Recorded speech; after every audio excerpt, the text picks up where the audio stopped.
Well, good day and welcome to another segment of Fly Fishing Pass It On. Today we're going to be talking about catching trophy trout. I've had a lot of people over the years ask me what is my most successful method of catching large fish, and I would say the leech patterns have been very, very consistent.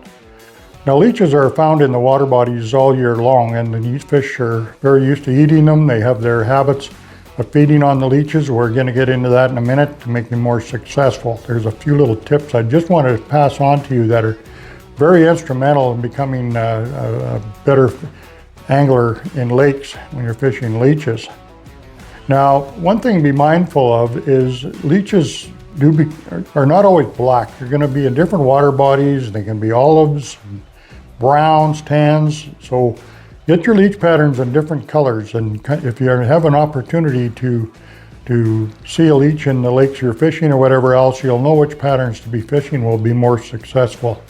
And if you don't physically see any leeches there, well, just change up your colors and see, trial and error a little bit. You'll see what actually, which ones they kind of favor.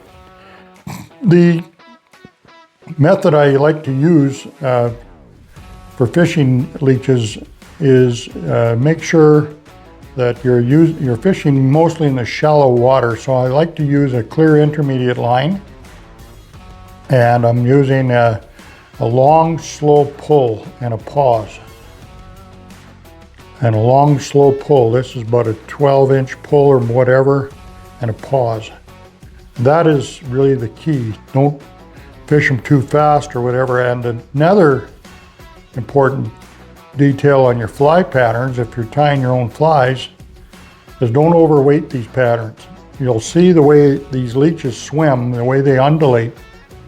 You don't want them too heavy in the front because the flies will just act like a jig, and they're too erratic. These fish get, they feed on them all year long. They've been eating lots and lots of leeches over the course of the year, and they have a feeding rhythm. They know what the leech swims like, and if you can imitate the movement, you're well ahead of the game. So an overweighted fly at the front will be detrimental. So I usually avoid tungsten beads. I avoid super amount of weight on there. I'll put a little O2O lead on the front, just enough to just kind of tip the head down. I can fish it nice and slow because the leeches do swim very slow, as you can see. A real interesting point where, I don't know where I heard this or whatever, is like a walleye will go up.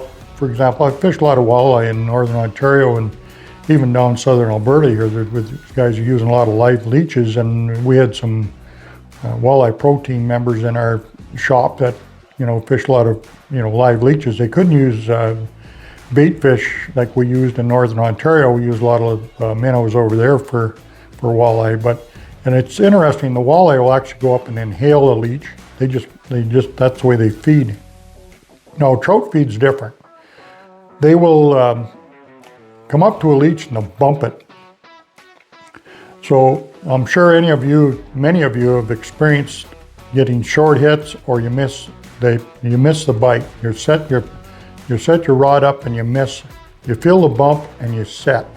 It happens all the time. There's no fish on the other end. You miss them. You hear it time and time again, and it happened to me for years as well. Until I heard this from someone, and the way they say the leeches, trout will go up and hit a leech is they'll come and bump it from the side, and these long leeches curl up into a ball. And then the trout comes back in and eats the leech when it's balled up. So that's her feeding pattern, how they'll bump the leech and they come back and eat it. So you need to present that way. It's very hard to be very disciplined not to set the hook when you feel the bump. It's a natural reaction, and you're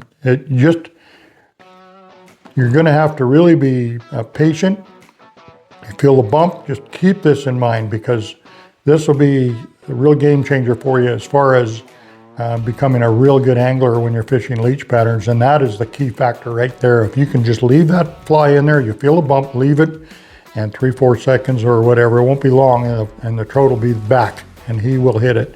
But if you set up, you move the fly out of their way, and they're gone. They know something isn't right, and you won't get another opportunity at that fish. Now, sometimes you can fish leech patterns very quickly. You know, I've seen fish, these big fish, when they're in the shallows feeding or whatever else, they're in looking for some big meat, and probably just as well they're looking for bait fish or anything big they can get their head around. They want to eat, and they get their feeding rhythm throughout the day as well. That depends on the seasons. The spring and the fall, they're going to be more active throughout the whole day. Through the summer, they're coming in more so in the evenings when they feel safe, when they have low light. So that's when you want to be catching your big fish, is low light conditions or overhead, to get a lot of cloud cover and stuff like that. The weather will help you out a lot. But those quick strips, you know, they do work, but I think all we're doing is making a fish that's wanting to hunt, chase, and just triggering the dark side of their brain. So if you're out there and you're fishing leech patterns real quick and you say, well, no, it's just not always a long, slow pull, I agree. You can change it up, and I always encourage you to change your retrieves. If you're not getting bites, change your retrieve. Change your color later or whatever, but generally you got to be in the zone, and you've got the patterns on that you know are in there, that is a food source for the trout you're chasing, and that'll really help you a lot. So I really encourage you to try that. Hope this helps you out, and you can get yourself into some really nice big thick trout fishing leeches. So thanks again for tuning into our channel, and we look forward to seeing some comments and some pictures on how this technique works for you. Have a great day. We'll catch you again real soon. Thanks for watching Brent's fly fishing instructional series. He can be found on Brent's YouTube channel and Sport Fishing on the Fly.